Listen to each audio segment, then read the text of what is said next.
Morning ndine Jack. Nde kungopanga update zomwe zikupangika ku USA over weekend ya Independence Day ya ku USA, Independence Weekend, pa 5 ndi pa 6 July, weekend yomwe yathayi akuti kwapangika ma flash floods along akuti pa Guadalupe River.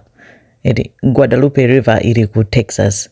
Nde kwapezeka kuti anthu amene anapangira pamene pali mtsinjepo anapapanga kunena kuti malo amene amakhala anthu ambiri akhale higher, kunena kuti just in case ifa kalikali zaka zambiri kumapezeka kuti papangika tima flood tinataki chani, koma amakhala kunena kuti madzi sakukwera kwambiri. Ndi anthu analandira ma message kunena kuti kukhala ngati kubwera ma flood, koma ma flood akanapeza kuti atuluka sangasanga madzi aja ayamba kuthamanga kwambiri mtsinje muja, ngupeza kuti akwera msangasanga, ndipo mvula yonena kuti imagwa mwezi wonse yapezeka kuti yagwa within a few hours. Ndi madzi aja anapeza kuti akwera ndi akokolola. Ndi malo ena amene anali chapafupi ndi kampu ya atsikana, kunali ana more than 700 atsikana ku kampu kuti basi weekend, summer weekend ya Independence Day basi kopita basi kokasangalala atsikana, akuti inali Christian camp akuitchula kuti Camp Mystic.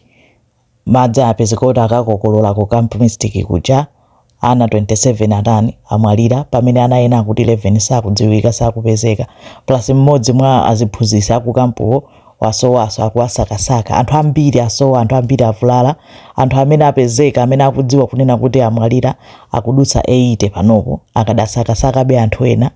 Nzonera kuti ka devastation yake yosakhala bwinoyi, kuzonera kuti zinthu zangopangika nthawi imodzi ndikugwedeza mzinda wonse. Ma rescue team ali kumene kuyesera kuti apange bwanji kuti athandize anthu, koma ngakhale ali mkati mosakasaka anthu ena kwapezeka kuti sokubweranso ma warning enanso kuti kukhala ngati kubweranso flood ina, ndi anthu atani, anthu athaweko.